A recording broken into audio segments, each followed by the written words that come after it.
Are you afraid to die? Isbeth thinks for a minute. I suppose I am, but I'm more afraid of all I have to do before then. Hi guys, I'm Diane and today I'm reviewing Spindle by Alexa Hillier. I got this book through Edelweiss in exchange for an honest review, and Spindle is a young adult fantasy book coming out, and it's based on fairy tales as well, so you can see it as a retelling too. The story follows two half-sisters, Aurora and Isabella, who's mostly called Isba or Isba, I don't know. And one of them falls prey to a curse and the other one tries to undo the curse, and we follow both of their stories and what they discover along the way. So first I will talk about writing style. The writing style flows sufficiently, but it does feel like it's trying a bit too hard. So it's trying a bit too hard to be pretty or flowery, and it's lacking in other places. Instances where it was a bit too flowery to me are mostly a lot of typical names that characters get, and most of them are borrowed from French, and some even rhyme. So there's Malfleur and Belcoeur and La Morte, and the writer really seems to borrow from the French a lot, using terms like pomme sauvage, and it just seems like it wants to be perceived as very cultured or something. And then one place, for instance, is called Isolé, which is an isolated place that's talked about. So it's a little bit too much on the foreshadowing. And this may be very personal, but if there isn't like an apparent reason why you would use another language that much, just leave it, because then it just seems like you're trying too hard to be very cool or something. And it may not be like the writer's motivation for doing that, but I as a reader cannot see the real motivation then, and it just pulls me out of the story every time because it's so noticeable, because it just pulls your attention to things like that. In other cases, the book describes a little bit too much, and in some instances it even just info dumps like shamelessly. For instance, there's actually this quote that's between like brackets just in the flow of the story, and it says, Aurora has read and described to her the exact mechanics of every type of weapon in Dalius's royal arsenal, and Isba often entertains herself by imagining putting them to use. This is just literally an info dump between brackets. Like, I don't see why you would do it like this. It's because when you do it like this, it just comes across as if you were too lazy to really weave it into the story or something. Anyway, the book follows Aurora's and Isabel's point of view. This makes it possible to get like a complete overview of the story, because they get separated by the curse at really the beginning of the story, and the world building seems okay.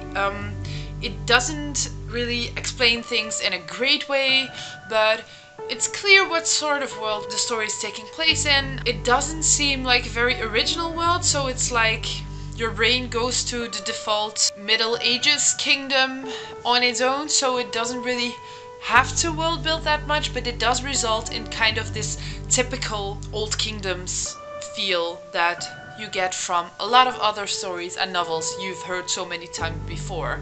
This typical fairy tale kingdom does also come with like the societal norms we have come to expect from that though. So mostly notice this because there's a lot of like sexist thoughts hidden in characters' thoughts and dialogues, but also in the narrator's voice, which really coincide with societal norms of real world society. But yeah, it just doesn't get highlighted, it doesn't criticize that way of thinking in any way, so it makes it feel like it's okay for you to think like that. And I think that is something you have to be very careful with, because in this way you just like train the wrong norms in people by reading, which is not what you should be doing. So there's sentences like, princesses have a great deal of time on their hands after all.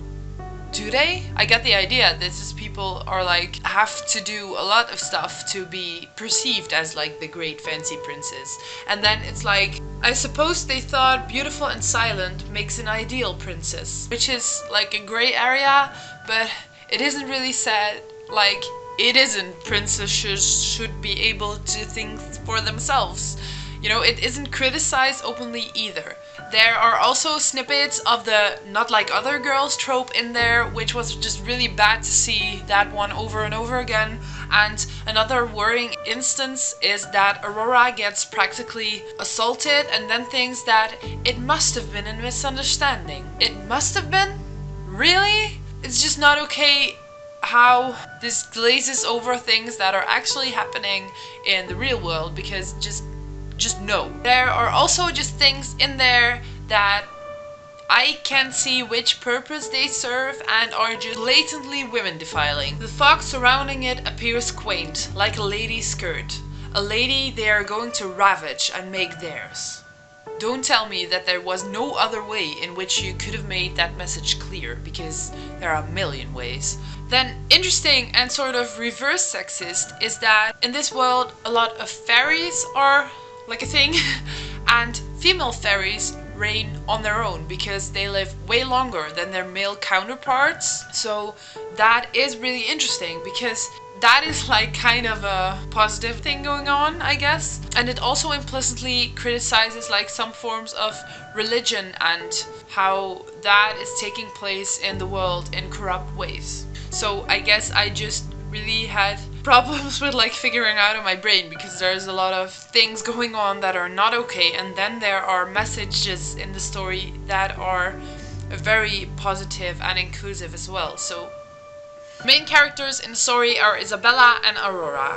Isabella is mostly called Isbe. She is the king's bastard daughter, and Aurora is the king's actual daughter, so to speak. And both of them have been deprived of some abilities by fairies, by fae. And in this world, fairies have like their tights. I don't know how you pronounce it. It's spelled like this. And these things they take in return for their blessing of a child.